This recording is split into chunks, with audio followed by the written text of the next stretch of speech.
മലപ്പുറം ജില്ലയിലെ ചങ്ങരംകുളത്തിനടുത്ത് പ്രശസ്തമായ മൂക്കുതല ഭഗവതി ക്ഷേത്രത്തിലാണ് മലതാങ്ങി എന്ന അപൂർവ ഇനം ഔഷധ സസ്യം പൂവിട്ടത്. നിരവധി പേരാണ് ദിനംപ്രതി കൗതുകമുണർത്തുന്നതും അപൂർവവുമായ ഈ കാഴ്ച കാണാൻ ക്ഷേത്രത്തിലേക്കെത്തുന്നത്. 200 വർഷത്തിൽ ഒരിക്കൽ മാത്രം പൂക്കുന്ന അപൂർവ ഇനം ഔഷധ സസ്യങ്ങളിൽ ഒന്നാണ് മലതാങ്ങി. ശ്രീ ശങ്കരാചാര്യർ തപസ്സിരുന്നുവെന്ന് വിശ്വസിക്കുന്ന മൂക്കുതല ഭഗവതി ക്ഷേത്രം ദക്ഷിണേന്ത്യയിലെ തന്നെ പ്രധാന ക്ഷേത്രങ്ങളിൽ ഒന്നാണ്. ക്ഷേത്രത്തിന്റെ മതിൽക്കെട്ടിനുള്ളിൽ നൂറ്റാണ്ടുകൾ പഴക്കമുള്ള അപൂർവ ഇനം ഔഷധ ചെടികളും ചരിത്ര മരങ്ങളും സംരക്ഷിച്ച് വരുന്നുണ്ട്. ഇതുകൊണ്ട് തന്നെ ക്ഷേത്രമുറ്റത്തെ വള്ളികളിൽ പടർന്ന് പൂത്തുലഞ്ഞ മലതാങ്ങി കാണാൻ നിരവധി ഭക്തരും ഇവിടെ എത്തുന്നുണ്ട്. വട്ടവള്ളി, വട്ടോളി, ബട്ടവല്ലി എന്നെല്ലാം അറിയപ്പെടുന്ന മലതാങ്ങി മരങ്ങളിൽ കയറി വളരുന്ന വലിയൊരു വള്ളിച്ചെടിയാണ്. കേരളത്തിൽ പലയിടത്തും കണ്ടുവരുന്ന ഈ വള്ളിച്ചെടി ഒരു അപൂർവ ഇനം ഔഷധ സസ്യമാണെന്നാണ് വിദഗ്ധർ പറയുന്നത്.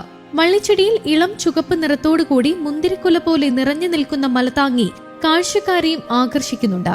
പൂത്തുലഞ്ഞത് മലതാങ്ങി എന്ന അപൂർവ ഔഷധ സസ്യമാണെന്ന് വനംവകുപ്പ് ഉദ്യോഗസ്ഥർ തന്നെയാണ് സാക്ഷ്യപ്പെടുത്തിയതെന്ന് ക്ഷേത്ര ഭാരവാഹികൾ പറഞ്ഞു. അപൂർവങ്ങളിൽ അപൂർവമായ ഒരു സസ്യമാണ് ഈ മലതാങ്ങി എന്ന് നാടൻ ഭാഷയിൽ പറയുന്ന ഈ വള്ളി. വളരെ അപൂർവമാണ്. നമ്മുടെ പ്രദേശത്ത് വളരെ കുറച്ച് സ്ഥലങ്ങളിൽ മാത്രം കാണുന്ന ഒരു സസ്യമാണിത്. ഒരു വള്ളിയാണ്. ഈ പല ശാസ്ത്രജ്ഞന്മാരെയും കണക്കനുസരിച്ച് 200, പ്രത്യേകിച്ച് ഈ ഫോറസ്റ്റുകാരുടെ കണക്കനുസരിച്ച് 200 കൊല്ലം പഴക്കമുണ്ടെങ്കിൽ മാത്രമേ ഈ വള്ളി പൂക്കുള്ളൂ എന്നാണ്. പൂവും കായുമായി നിൽക്കുന്ന ചെറിയ പൂവ്, അത് കഴിഞ്ഞൊരു കായ മുന്തിരിക്കൊല പോലെയൊക്കെ തൂങ്ങി വരും. ദൂരത്തു നിന്നൊക്കെ നോക്കിയാൽ നമുക്ക് ഇത് മുല്ലപ്പൂവിൻ്റെ മാല കെട്ടി ചാർത്തിയിരിക്കുകയാണ് എന്ന് തോന്നും. ഈ മുക്കല അമ്പലത്തിൻ്റെ പ്രത്യേകത ഇത് ഇത്തരം നിരവധി സസ്യലതാദികൾ അപൂർവമായ പലതുമുള്ള ഒരു ക്ഷേത്രമാണിത്. ഇതിൻ്റെ പ്രത്യേക മലതാങ്ങി എന്നാണ്. അതായത് ഈ വള്ളിക്ക് ഭയങ്കര ബലമുണ്ട്. ഒരു മല കെട്ടി വലിച്ചാൽ പോലും ആ വള്ളി മുറിയില്ല എന്നാണായിരിക്കാം അതിൻ്റെ കാരണം. കൗതുകം നിറഞ്ഞ കാഴ്ച കാണാനും ഫോട്ടോ എടുക്കുന്നതിനുമായി നിരവധി ഭാഗങ്ങളിൽ നിന്നാണ് ആളുകൾ എത്തുന്നത്.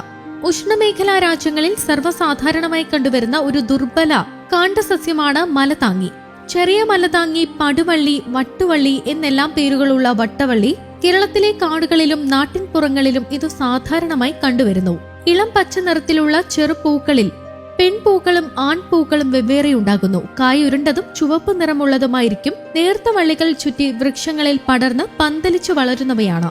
വാചീകരണ ശക്തി വർദ്ധിപ്പിക്കുന്നു, മുലപ്പാൽ വർദ്ധിപ്പിക്കുന്നു, കഫം, വാദം എന്നീ വികാരങ്ങളും വിഷു ശമിപ്പിക്കുകയും ചെയ്യുന്നുണ്ട്. 200 വർഷം പഴക്കമുണ്ടെങ്കിലേ പൂക്കുള്ളൂ എന്നാണ്. ഇപ്പം നമ്മുടെ ഈ അമ്പലത്തിൽ 2-3 സ്ഥലത്തായി വള്ളികൾ ഏതാണ്ട് എല്ലാ കൊല്ലവും പൂക്കുന്നുണ്ട്. വേനൽക്കാലം അവസാനത്തോടു കൂടി പൂത്ത് വർഷക്കാലത്തോടു കൂടി കൊഴിഞ്ഞു പോകുന്ന ഒന്നാണ്. കായയാണ്. ആദ്യം ചെറിയ പൂവാണെങ്കിൽ പിന്നീട് അതൊരു കായയായി മുന്തിരിക്കൊല പോലെ ഇങ്ങനെ തൂങ്ങി വരും. പിന്നീട് അത് പഴുത്ത് കൊഴിഞ്ഞു പോകും. അങ്ങനെയാണ്. വേറെ എവിടെ ഇപ്പോൾ അതങ്ങനെ കണ്ടുപിടിക്കും. വടകരയിൽ നിന്ന് വന്ന ഭക്തന്മാർ പറഞ്ഞു അവിടെ വടകര ഭാഗത്ത് എവിടെ ഒരു പാമ്പുംകാവിൽ ഇതുപോലെ. കാരണം പാമ്പുംകാവിലും വൃക്ഷലതാദികൾ സാധാരണ മുറിക്കാറില്ല.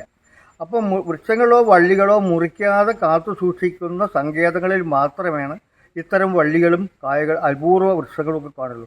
അതിൽപ്പെട്ട ഒന്നാണ് മൂക്കുതല അമ്പലത്തിലെ ഈ അപൂർവമായ മലതാങ്ങി എന്ന വള്ളിയും അതിൻ്റെ കായ്ഫലങ്ങളും.